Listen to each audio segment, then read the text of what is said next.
अच्छे बच्चों, आज पुनः लवाणिया मैथ क्लास में आपका स्वागत है।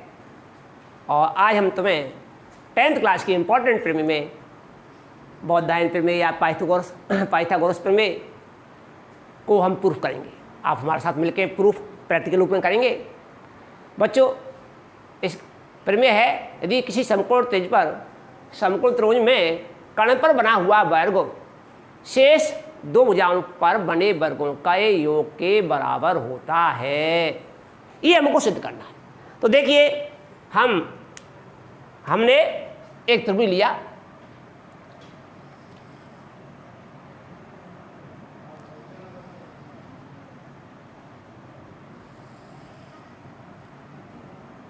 ए, बी और सी, और ये हमारा एक समकोण त्रिभुज है। बी हमने समकोण मान लिया। तो हमको क्या सिद्ध करना है? समकोण त्रिभुज में कर्ण पर बना वर्ग शेष दो भुजाओं पर बने वर्गों के योग के बराबर होता है। हमको क्या दे रखा है? हमको त्रिभुज एबीसी में बी समकोण दे रखा है। तो दिया हुआ है, देखिए दिया है, मेरे साथ बिल्कुल आसानी से जो दिया है उसको लिख दो। प्रमेय को आप मेरे साथ मानते हुए, मेरे साथ सहयोग करते हुए करेंगे, जिसको आपको वास्तव में प्रैक्टिकल मालूम पड़ेगा और आप कभी भी एग्जाम तक इसको रिवीजन करने की आवश्यकता नहीं पड़ेगी आपको। तो देखिए, त्रिभुज एबीसी में कोण बी बराबर 90 डिग्री है। देखिए क्या लिखा है, मैंने जो नंबर दे रखा है वो लिख दिया। आगे देखिए, हमको सिद्ध क्या करना है? सिद्ध करना है कर्ण का वर्ग, कर्ण का क्या हो गया? ए सी का वर्ग बराबर ए बी का वर्ग प्लस बी सी का वर्ग। अब इस पर ही हम वर्ग भी बनाए, इस भुजा को लेते हुए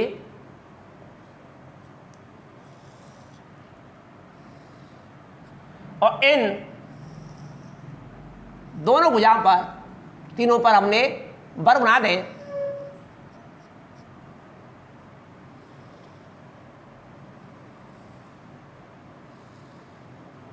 तो इस वर्ग का क्षेत्रफल इन दोनों वर्गों के क्षेत्रफल के बराबर हुआ, क्योंकि इसका क्षेत्रफल क्या हो? भुजा का वर्ग, और भुजा चारों बराबर होती है इसकी, तो भुजा एसी आ गई, एसी का वर्ग हो गया। इसका अर्थ भी वही है, दोनों का अर्थ यही है कि एसी का वर्ग बराबर ए बी का वर्ग प्लस बी सी का वर्ग सिद्ध हमको करना है। अब देखिए रचना हमने क्या किया? इस प्रमेय को सिद्ध करने के लिए बी बिंदु से ए सी पर लंब डाल दिया, डी लंब डाल दिया।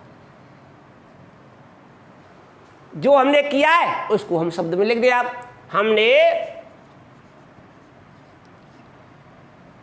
हमने बी बिंदु से, शीर्ष बिंदु से कर दो, बी से, बिंदु बी से ए सी पर लंब एडी डाला। यहां तक कोई समस्या? अब हमको उपपत्ति, हमको जो करना है प्रूफ, वो मैटर लिखना है। उपपत्ति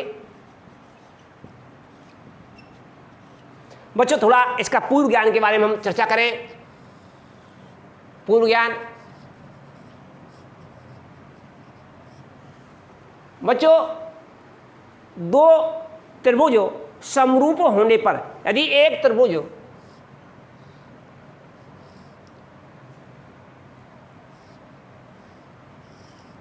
यदि इस त्रिभुज क्या, ये कोण इसके बराबर है, A B C D E F,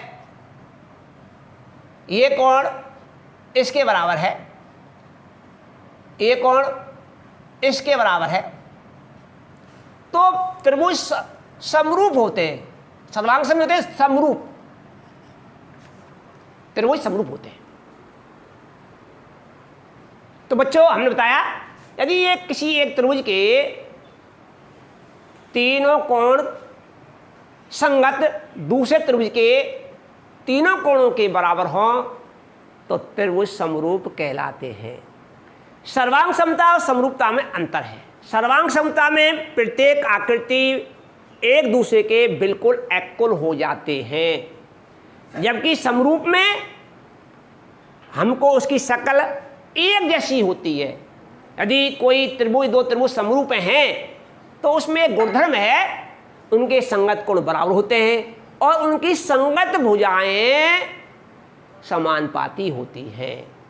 तो यहाँ नंबर 1 ये समरूप है, और समरूपता का नियम है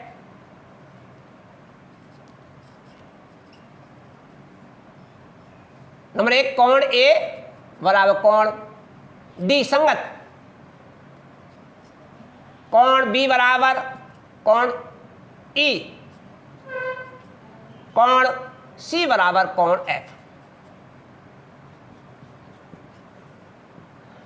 और इनकी संगत भुजाएं ए बी बटे डी ई बराबर B C upon E F बराबर A C upon D F. यदि ये दे रखा है किसी त्रिभुज में तो त्रिभुज समरूप कहलाएंगे। यदि समरूप त्रिभुज दे रखे तो ये दोनों गुण उसमें विद्यमान होंगे। इसका उपयोग ले सकते हैं। इसके अलावा आधारभूत अनुपातिक प्रमेय का भी उपयोग ले सकते हैं हम। तो देखिए अब हमने क्या किया, त्रिभुज लिए, त्रिभुज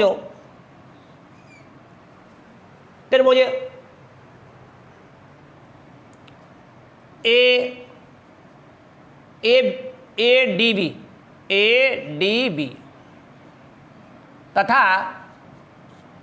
त्रिभुज ए बी सी में।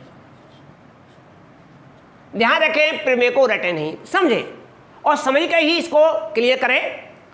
ए डी बी क्या हो गया, ए डी बी और ए बी सी। अब उसमें कंडीशन लगाया नंबर 1, दोनों में कोण ए डी बी लिया हमने, तो ए डी बी बराबर कोण ए बी सी के, दोनों 90 डिग्री रखे हैं। ये हमको दिया हुआ था, ये रचना से किया है। रचना से कोण ए डी बी बराबर 90 डिग्री, ये 90 का, ये 90 हो गया। नंबर दूसरा, कोण ए बराबर कोण ए, उभयनिष्ठ है, दोनों में उभयनिष्ठ आ रहा है काम, उभयनिष्ठ।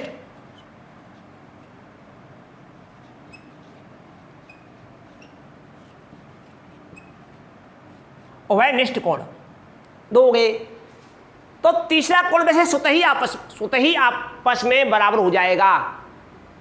तो हम यदि चाहें तो इसको हम ये नियम से, क्यों कोण दो कोणों, यदि किसी त्रिभुज में एक त्रिभुज के दो कोण संगत दूसरे त्रिभुज के दो कोणों के बराबर हों तो त्रिभुज समरूप कहलाते हैं। इसलिए ए नियम से, ए के नियम से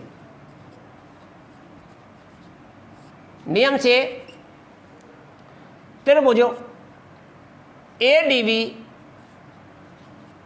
समरूप है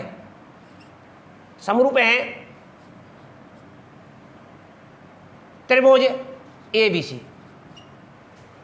त्रिभुज ए डी बी समरूप है त्रिभुज ए बी सी के। अब ये दोनों त्रिभुज समरूप हो गए तो या तो आप ले लो आधारभूत अनुपातिक प्रमेय का उपयोग ले लो, या अपना ये गुणधर्म ले लो कि इनकी संगत भुजाएं बराबर, संगत भुजाओं का अनुपात बराबर होगा। तो देखिए मैं आपको बताता हूं, देखिए हम अब अनुपात कैसे निकालें। तो देखो ये है हमारा त्रिभुज है, ए डी बी 90 कोण है, और यहां हमने बी से डी लंब डाल लिया, बी से डी लंब डाल लिया। अब हम इस कोण को, इस भाग को आधा करके निकालते हैं। इसमें से दो ये बनाई दो, मैं इसको अलग कर रहा हूं। देखिए अब मैंने इसको अलग कर दिया, इसके आधे भाग को, त्रिभुज को अलग कर रहा हूं।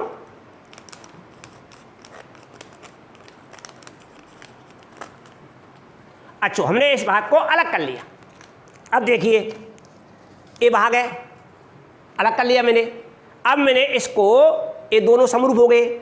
यदि मैं इसको इस प्रकार लिख देता, इसे देखिए आप, ये रख दिया, इस प्रकार रख दिया, तो ये वैसे आधारभूत अनुपातिक प्रमेय के अनुसार ये आ गया 2 बिंदु, ये भुजा, ये 3 भुजा हो गई, ये भुजा इसके समांतर हो गई, इसके समांतर इसको खींच रहे हैं, तो इनका अनुपात बराबर होगा। दूसरी शर्त, हमारे ये दोनों त्रिभुज समरूप हैं, तो इनकी भुजाओं का अब रटना नहीं, समझना है। इनका अनुपात कैसे निकाल, देखिए आप, मैं दिखाता हूं। यहां हमारे पास ये दे रखा है, देखिए AD बटे, आप BC लीजिए, दोबारा देख लीजिए आराम से, और बराबर क्या होगा, इधर लीजिए, ये क्या आ रहा है देखना, AB बटे AC के, ये अनुपात लिखना है। तो हम लिख रहे हैं अनुपात, देखिए मैंने लिया, पुनः आप देखिए क्या आया अनुपात, देखो उधर AD समरूपता के गुणधर्म से या आधारभूत आनुपातिक प्रमेय से, दोनों का अर्थ एक ही है। नंबर 1 रटे नहीं, यहां अनुपात रखने में बच्चे गलती करते हैं, समझ नहीं पाते हैं। मैंने बिल्कुल इसको काटा अलग किया था और इसको रख दिया, तो मैं लेकर आ रहा हूं, देखो क्या है यहाँ, AD, ये बन गया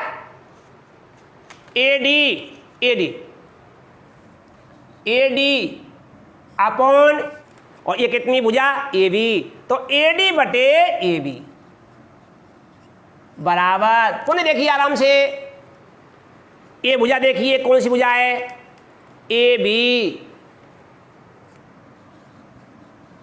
बटे, ये भुजा कौन सी है, AC, ये बराबर हो गया। इसको थोड़ा हल करें हम, एक बार पुनः देख लें, यहां बच्चे गलती करते हैं। हमने या तो आधारभूत आनुपातिक प्रमेय से या समरूपता के गुणधर्म से इसकी भुजा का अनुपात AD और इसकी भुजा AB बराबर होगा। इसकी भुजा ली हमने, ये भुजा है, कितना है, AB बटे AC किया। अब हल करो, AB का वर्ग बराबर AD इंटू AC, समीकरण 1। पुनः देखिए आराम से, अब हमने त्रिभुज लिया पहले ADB और ABC, अब पुनः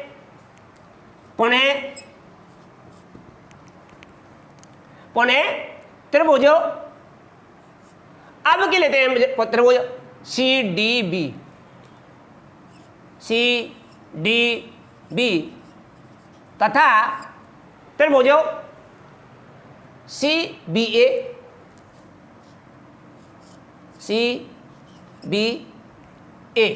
में, अब देखिए आराम से। अच्छा बच्चों, हमने 2 त्रिभुज लिए, CDB और CBA। नंबर 1 इसमें वही पुनः कोण CDB बराबर कोण CBA बराबर 90 डिग्री। नंबर 2 कोण C उभयनिष्ठ है, कोण C बराबर कोण C उभयनिष्ठ, यहाँ इधर नहीं आएगा, ऊपर चलो लिख देता हूं।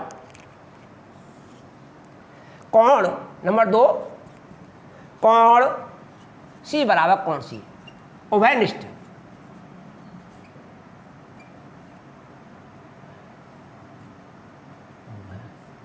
निष्ठ।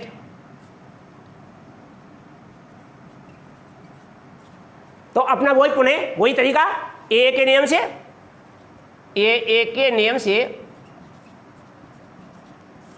से त्रिभुज CDB, त्रिभुज CDB समरूप है त्रिभुज CBA के, त्रिभुज समरूप हो गए। वही आधारभूत आनुपातिक प्रमेय से, आधारभूत भूत आनुपातिक प्रमेय से। बच्चों देखिए एक बार इस बात को नहीं, अब देख लें इसको, हमारे अनुपात को, कि हमने इसको काटा था, इधर से इस भाग को काटा था आधा, हमने इस प्रकार आधा काटा था। एक त्रिभुज तो हमारा, एक त्रिभुज था हमारा था इधर वाला, और इसका अनुपात तो हमने ये निकाल लिया। अब इस त्रिभुज को अलग दिया अलग, इसको हमने लिया, इसको, इसका अनुपात निकालते हैं। देखिए ये आ गया, ये अनुपात, इसकी भुजा देखो आप, सी डी बटे C B, C D upon C D रही बटे सी बी बराबर, इसकी भुजा लीजिए, देखिए सी बी बटे सी ए। पुनः यहाँ ही बच्चा भूलता है, पुनः देख लिया आप, इस त्रिभुज की भुजा बटे इस त्रिभुज की भुजा, क्योंकि ये समरूप हैं और समरूपता का नियम लेते हुए, गुणधर्म का उपयोग करते हुए, तो C D upon C B अब बराबर अपना सी बी अपॉन सी ए। अब लिखिए गुणा कर देते, अच्छा तो सी बी को भुजा में बीस भी कह सकते हैं आप, बीसी का वर्ग बराबर सी डी, थोड़ा ऊपर मैं ऊपर ले देता हूँ अब, तो इसे गुणा करें, बीसी का वर्ग बराबर सी डी इंटू सी ए। आप लिख सकते हैं आप बीसी बराबर सी बी, इसमें दूरी में कोई फर्क नहीं पड़ता है, दूरी में बीसी बराबर सी बी कुछ भी फर्क नहीं पड़ता है। समीकरण 1 और 2 को जोड़ने पर, समीकरण 1 व 2 को जोड़ने पर, तो आप लिखें A B square plus B C square बराबर, हमने इसका लिखा A D dot A C, A D dot A C plus C D dot C A C, एक ही बात है, सी डी डॉट ए सी कर दो, सी ए सी बराबर है, मैंने इसमें से ए सी कॉमन ले लिया और हमारा आ गया A D plus C D. बच्चों आप देखें ए डी और डी सी या सी डी मिलकर बन जाएंगी ए सी और ए सी, और ये आ गया हमारा ए सी का वर्ग। तो हमने सिद्ध किया कि ए सी का वर्ग बराबर ए बी का वर्ग प्लस बी सी का वर्ग। बच्चों ये है हमारी बौद्धायन प्रमेय और पाइथागोरस प्रमेय। तो आपने आज प्रैक्टिकल रूप में इसको हल किया, कभी इसको भूलो नहीं। बस धन्यवाद, आज इतना ही बहुत।